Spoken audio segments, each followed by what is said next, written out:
I now ask you to join me in the spirit of meditation and prayer, however that is comfortable for you.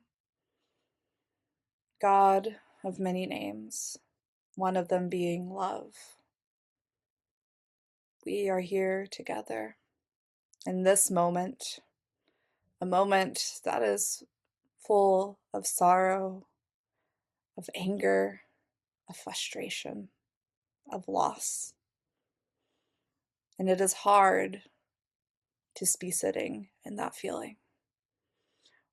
We ask you to hold, and for all of us to hold, the sorrows that we are experiencing, the losses that are impacting us deeply, the stories that we tell of people we loved to be heard even when they are gone. We ask for the reminder that none of us are alone in this, that this is exactly why we take time to share joys and to share sorrows with one another, because there is power in us holding them for one another. And we also ask for you to see the joys, for the gift of new life, for the gift of collaboration with others, of voices being heard strong,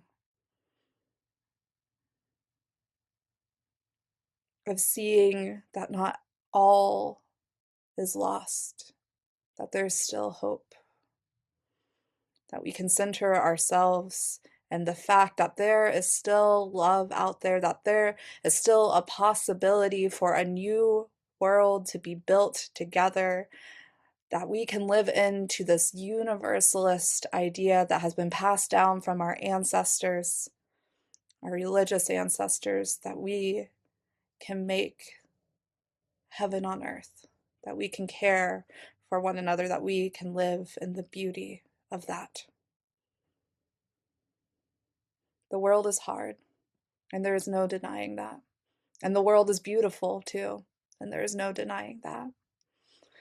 So we ask you to hold us in all of that, in all of the complexities and the hardness and the softness and everything that is in between that.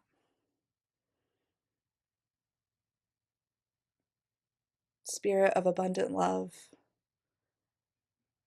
let us know our most sacred truth, that we belong to one another, and that we will hold one another through all that may come and all that has come. Amen, and blessed be.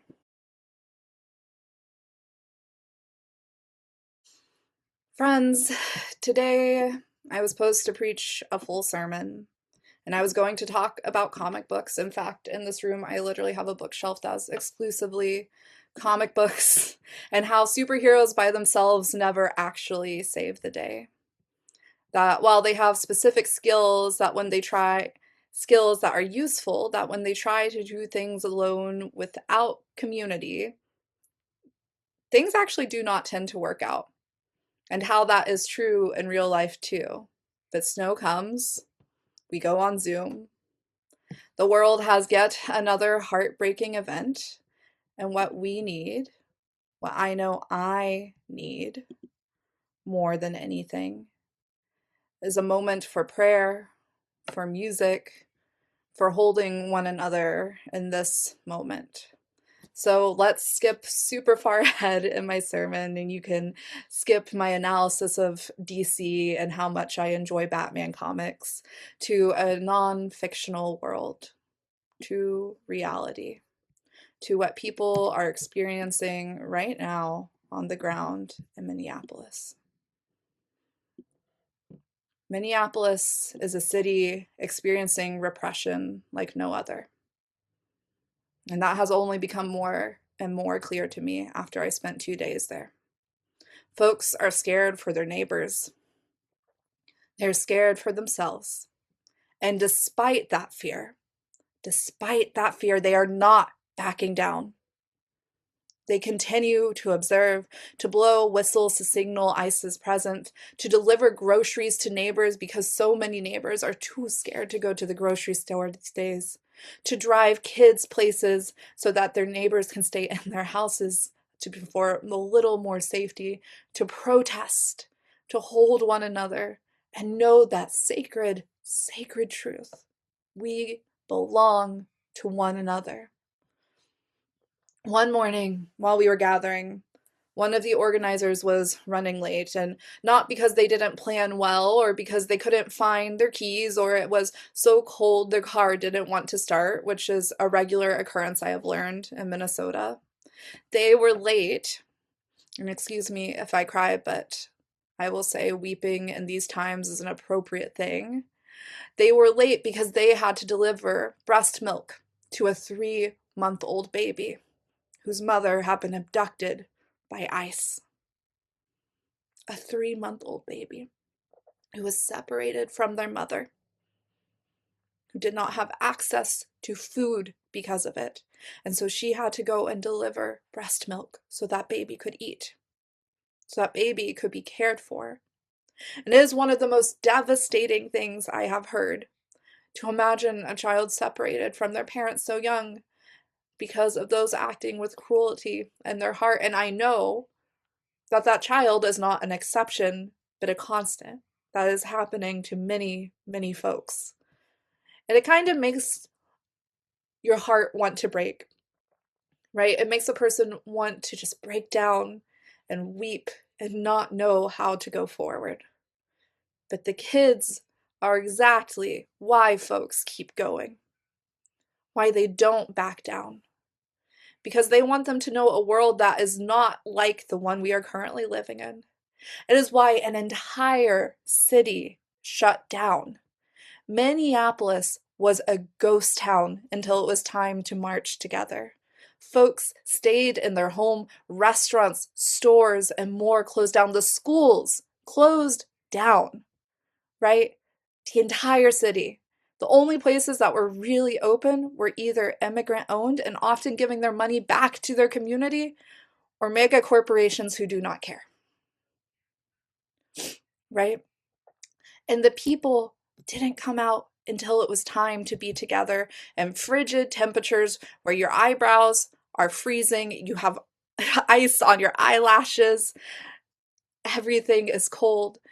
But they came together as a community with not one specific leader, right? That's core to this. There's not one specific person on the ground leading all this, but rather a bunch of ordinary people together telling ICE to get out, to tell them they are not welcomed and tell them they do not want them here for 1 second longer. And as some of the faith organizers I learned from who lived there reminded all of us, this work is not easy work. Getting that to happen was not easy work. It is not meant to necessarily be easy work.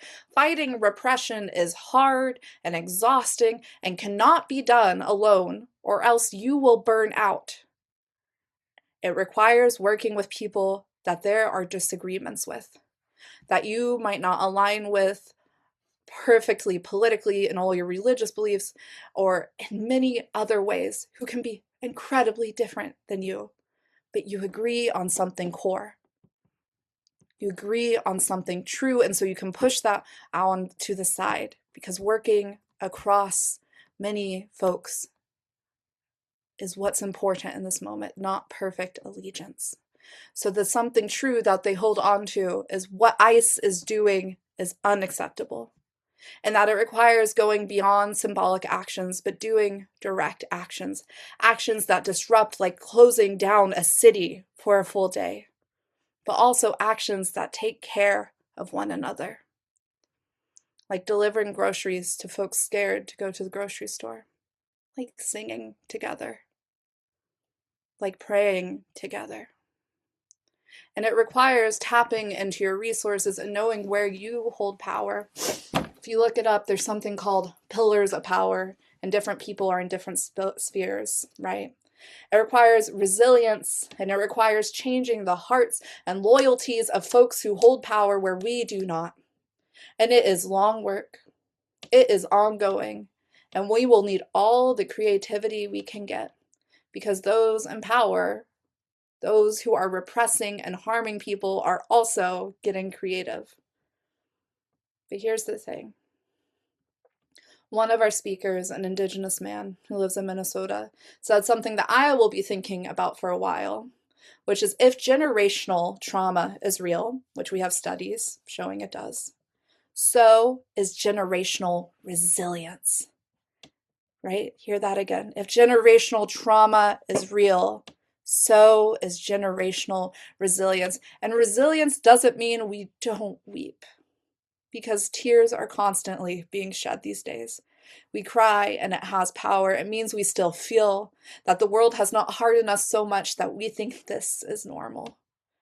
Resilience does not mean we don't still experience joy, because without moments of joy, the work is not sustainable. Resilience does not mean not taking care of ourselves, because to care for others, we have to care for ourselves. Resilience means we keep going and we keep holding one another and we keep weeping and having joy and laughing and being angry and all of the things. Resilience means we take care of one another so we don't give up. So we will be resilient. We will do the work. And we will prepare, because if Minneapolis taught me anything, if there's one thing I want to say, is that what is happening there is just a test for what they can do everywhere. It is a test for what they can do here. It is a test what they can do in Maine. They are seeing how far they can go. And that is scary. I know that is scary. But they're not backing down, and neither will we. We got this, beloveds. We got this because we have community. We don't have specific heroes, but everyday, ordinary people who are good. Because people are good and who believe in that sacred, sacred truth. We belong to one another, and we will continue to belong to one another, and we will continue to belong to one another. Amen, and blessed be.